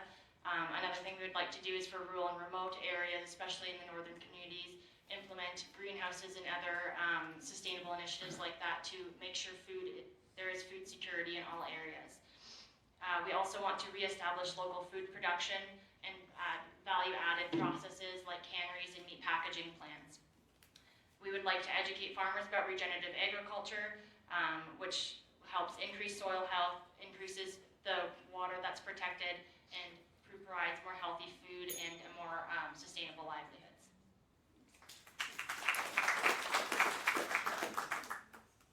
Agriculture is the backbone of our community and a source of pride for our community. We intend to develop a Canadian food strategy and are fully committed to protecting supply management and ensuring reciprocity in all trade negotiations. We will fully compensate for losses incurred in liberal and conservative trade negotiations, defending products like canola from unfair retaliation in overseas market. We also want to introduce a payment protection program for produce growers and immediate steps to restore protection for growers selling to the U.S. under the Perishable Agricultural Canadian Act. We also want to make sure that youth who want to get into farming have those resources available to them by providing low-interest loans so that young farmers and women and those who'd like to get into farming can do that. We are committed to protecting Canadian farmers. We're committed to protecting Norfolk farmers.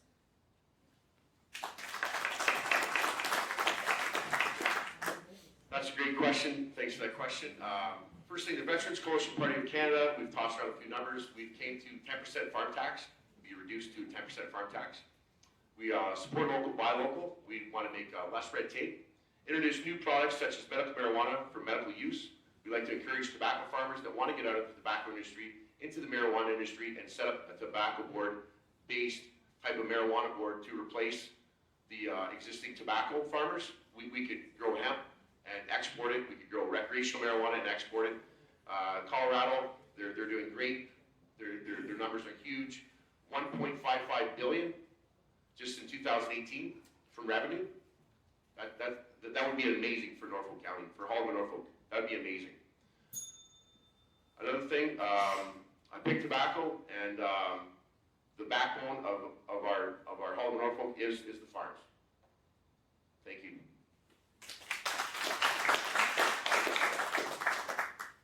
The supply management system for Canadian dairy and poultry producers and the marketing boards which regulate the system were designed to protect essential agriculture producers from crippling market fluctuations and unfair dumping of lower cost foreign products.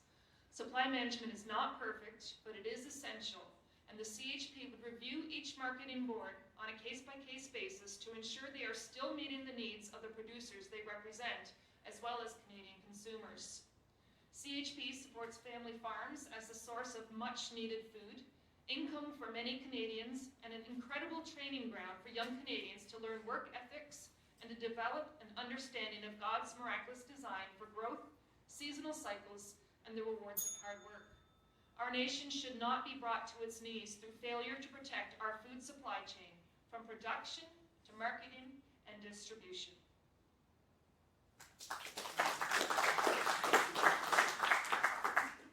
We're blessed to live in the most agriculturally diverse riding in Canada.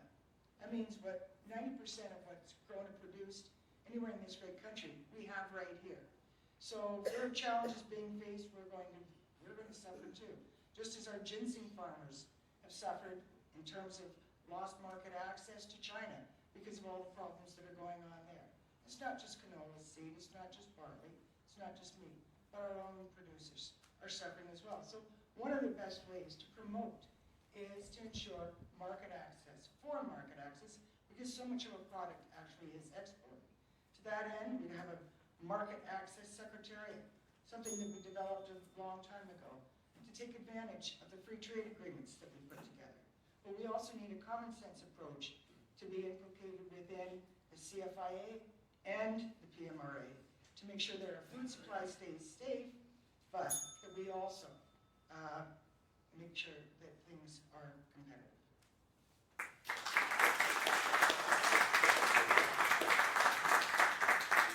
We're now going to go into the closing statements.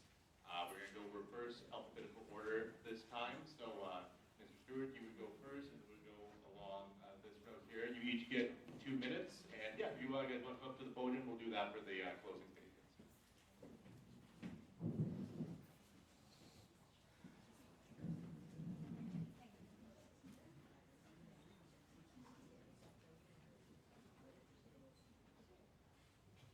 Okay, I'd just like to say thank you to the Chamber of Commerce, to the Royal Canadian Legion, and to Alderman Norfolk for inviting me to this debate. I appreciate that. Thank you very much. I brought along my Snickers dramatic bar in case anybody was out of hand, but I didn't have to use it. Thank you kindly for being polite. A little humor. A little bit nervous, right? Anyway, where to start? My dad was one of my best friends. He retired from Briars just up the road here on Union Street. He worked 48 years. He quit school when he was in grade 10. He was 15, and he worked at the arena. Before that, he started when he was 12 at Talbot Street. They lived in the old fire hall. And he couldn't afford to retire. He said, son, he goes, I need your help. He said, I'll buy your lunch every day at Uncle's. Country Coffee, Uncle's over in Port Rowan. He lived in Vinyl Village. And Dad couldn't afford to make ends meet. CPP is taxed. He paid up until like 89, they taxed it going in, and then they also taxed it coming out, which isn't fair for our seniors. Our seniors built this country, and our boomers, they deserve better. The Veterans Coalition Party of Canada will protect your water, reduce, reuse, and recycle for our green environmentalists. We're kind of like a potluck dinner of politics. There's a little bit of everything. You're not going to like everything we have, but you're guaranteed to leave the room full and happy. Okay? Basically,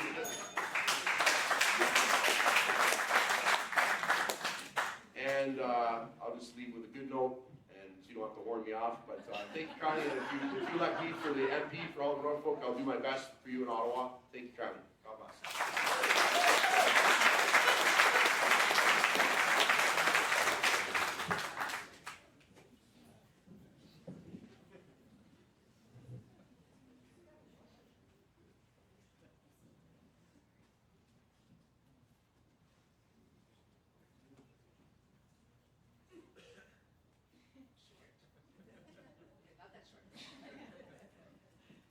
I just want to thank all of you for joining us here today. I really appreciate the discussions I've had and the opportunity to see new people and for some of you to get to know me. And I also want to thank my fellow candidates for putting their names forward. It's quite the undertaking, as you would know. I also am very truly grateful that we live in a country such as ours where we can participate in such a robust democracy. Not everyone has this opportunity, so I always like to take a moment to say thank you that we can do this. I know people here are worried about a lot of serious issues.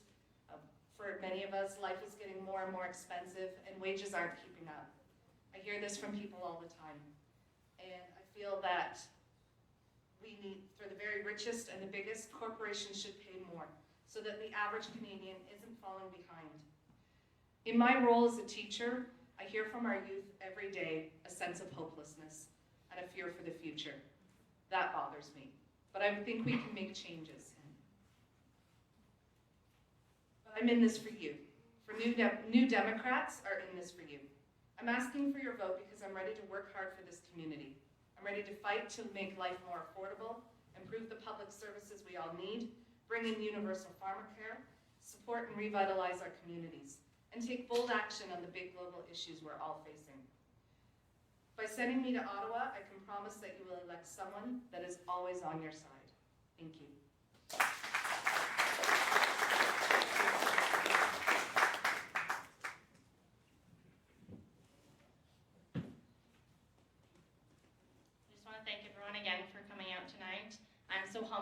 grateful to even be on the stage and have the opportunity to possibly represent this area in Ottawa. There's so much going on in Haldimand and Norfolk that's great, and I'm so grateful to be able to have grown up here. I think that we need to save our democracy from politics. The majority of Canadians support a universal prescription drug plan. They think that our environment should be protected. They think the government should be more open and honest. And they think that our seniors and our veterans deserve more support. I'm running because we deserve more. The middle class is floundering. People in my generation are drowning in student debt, and housing is becoming unattainable. The Liberals and Conservatives seem to keep prioritizing gaining and maintaining political power over helping the average Canadian. It is time to meet a machine with a movement. We need MPs that will follow the will of the people and not be influenced by corporate lobbyists and other things. Leaders and parties we need to elect leaders and parties that we are excited about, and we need to stop just voting in the lesser of two evils. We have the power to plot a new way. We have a way to renew our democracy. We can create a just society and a sustainable future for generations to come. A vote for Brooke Martin is a vote for change. A vote for me is a vote for the future. It is time to not vote left or right. It is time to vote to move forward together. Thank you.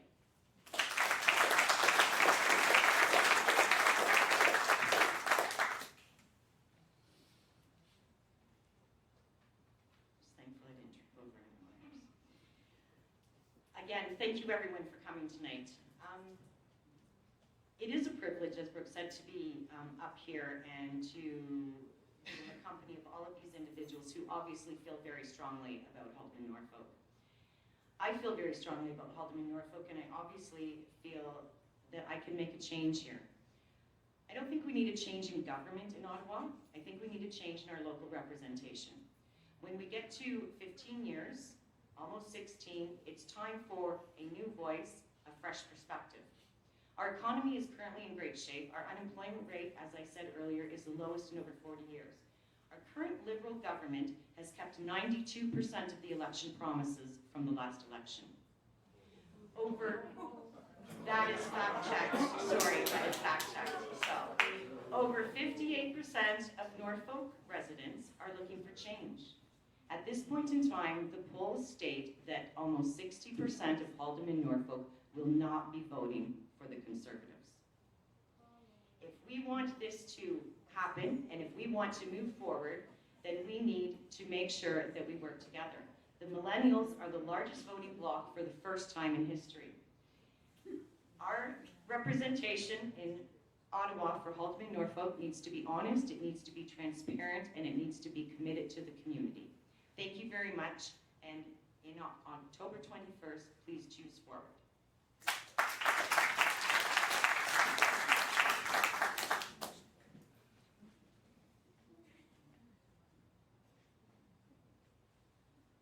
Thank you again for all of the attendees here tonight. This has been a wonderful opportunity to share some ideas with you. I've enjoyed sharing the stage with all of you people here tonight. And we are called the People's Party because we are putting Canadians first. We have the plans to help all Canadians and not just special interest groups or regions. We will not pander to nor try to appease everyone, because when you try to do that, you end up appeasing no one in the end. You drive up taxes. The People's Party of Canada is the only party with the bold reform platforms that we need to bring prosperity back to Canadians. None of the other parties are talking about these things. They just want to give away more and more and more of your tax dollars. But I'm happy to see all of you here tonight, but I've asked you to do one thing. Do the due diligence. For example, the parliamentary budget officer has been doing some reviews on some of these party platforms as well. And they talk about the Green Party promising universal drug coverage. Well, the parliamentary budget officer says the estimate has high uncertainty. From the Liberals, they want to support parents with children under one. Well, they say the estimate has moderate uncertainty. So do your due diligence and take a look at all these platforms from the parties, because what they tell you up front may not be exactly as promised. So, from our perspective, these people just want to give away more of your hard-earned dollars. Let's have a sensible approach to making the dollars work for us. Let's remove the breaks, and let's remove the handouts to countries and political friends and to places where it needs to be, right back here in Canada. On October 21, I do ask for your support. Let's change the way things are going on in Ottawa. The People's Party of Canada is working for you, for Canadians. Thank you.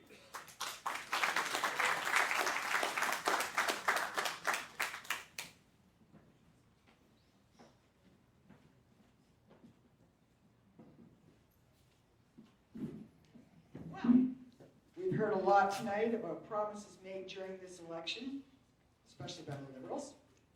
But we need to look at the record. In 2015, they promised to balance the budget by 2019.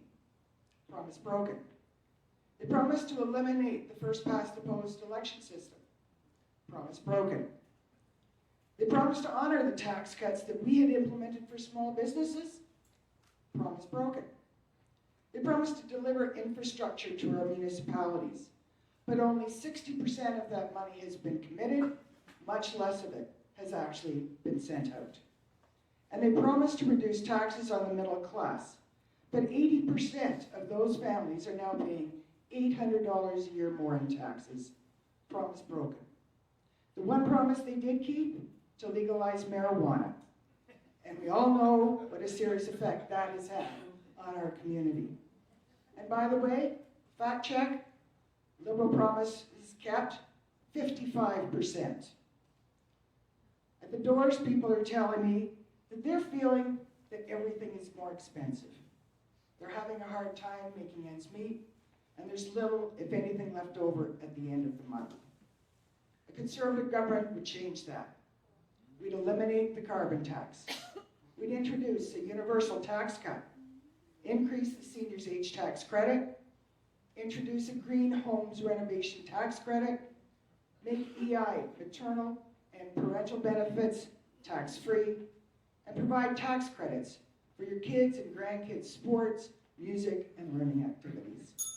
And to make sure that the needs of rural communities like ours will be respected, we will have a full-time Minister of Rural Affairs.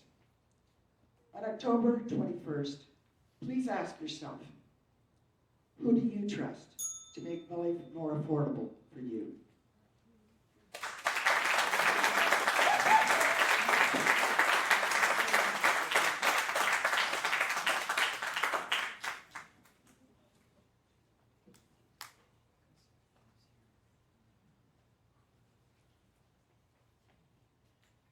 Define progress. Tonight you have heard us talk about our plans for progress. Let's think critically about this concept of progress before our freedom to do so expires. Do you believe the following actions represent progress? Legalizing recreational usage of brain-destructive drugs. Cannabis poisoning related hospitalization for children and adults has tripled, causing huge costs for CT scans, beds, nurses, and doctors. Is this progress? Legalizing biological males to use public female washrooms and showers. Male sexual predators are using the Gender Identity Bill to enter women facilities to sexually assault and expose themselves to young girls and women. Is this progress? Redefining marriage to be anything other than a binding union of one man and one woman to the exclusion of all others, and promoting and celebrating high-risk sexual behavior. Groups are now pushing for their sexual rights of polyamory, incest, pedophilia, and bestiality. Even the Toronto District School Board was pushing the Love Knows No Gender by displaying hearts with threesomes on them to school-aged children. Is this progress? Permitting ISIS fighters and supporters to live freely in Canada. Over 60 ISIS rebels returned to Canada to be reintegrated into society. Is this progress? Silencing public scrutiny of public policy. Government is naming difference of opinion as hate speech, bullying, restricting access to statistics, arresting preachers for preaching the love of Jesus, removing ads that question public policy. Is this progress? Killing children in the womb. They are not the result of free choice. Is this progress? If you believe the above actions to be reflective of progress, then I encourage you to vote for any other party than CHP. Vote for us well before October 21st. Go to the early polls.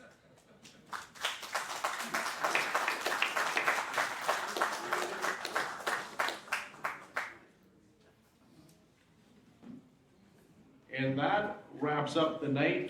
Tomorrow, the Delhi District Chamber of Commerce, they're having their all candidates night at the Delhi German Home. The debate begins at 7 p.m. There's a meet and greet afterwards. Then on the Thursday, there's going to be another debate at the Hayersville Legion at 7 p.m. as well. Anything you want to add? Have a good night, everyone.